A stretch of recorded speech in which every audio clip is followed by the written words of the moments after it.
पैसे बंदा। आए आए आए आए, मदरसा किधर को है? मदरसा तो दिखता नहीं। अरे सल्लू, ये कहाँ लेके आया तूने मुझे? इससे अच्छा तो डगला का कोठा है, सारी घान से घान दिख रही है। देख जरा देख के चल, सारे पोटे पोटे है। गावाले को मत मारे गए क्या यहाँ लोटा करने को?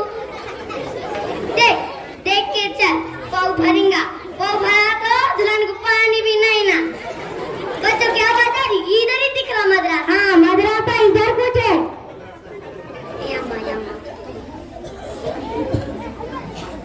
अस्सलाम वालेकुम, आइए आइए तशरीफ रखिए।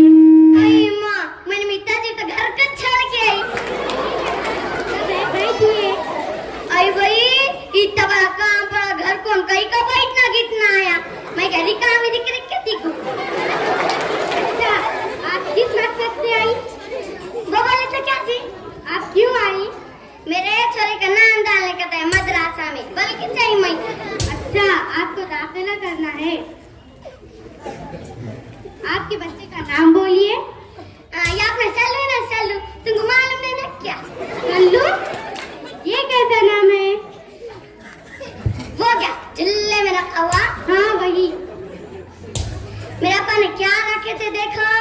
हाँ सलमान खान, सलमान खान लिखो लिखो। अच्छा, इसके वालिद का नाम बताइए। वालिद वालिद क्या जी? इसके अब्बा का नाम बताइए। आई माँ, इसके अब्बा, मुझे शर्म आती, कैसा नाम था उनका? मैं यहाँ लिखना जरूरी है, बोलिए। तुमने क्या बहुत ही बोल रहे? लो मैं बोलती, सुनो। चांदी की साइकिल सोने की सीट, चांदी की साइकिल सोने की सीट, चलो जी कलमिया डबल सीट। कल्लू, ये कैसा नाम है? कलीम कौन होगा? हाँ बच लिखो, तुम लिखो। अच्छा, आपके बच्चे की जन्म तारीख बोलिए। अरे भाई, इतना किसे याद रहता? यहाँ लिखना जरूरी है, बोलिए। देखो, जब भूतित पानी आया था, जब हमारे पिछाड़ी दीवार गिरी थी ना, जब तुम्हारे छोरा क्या करना? ठीक है, इसे बिठाइए, हम इसे पढ़ाते हैं। देखो बाजी, मेरी बात सुनो। मेरा छोरा माना तो का है, इसको जरा भी धक्का नहीं लगना, तो मेरे से बुरा कोई नहीं होगा। ठीक है, इसे बिठाइए, हम इसे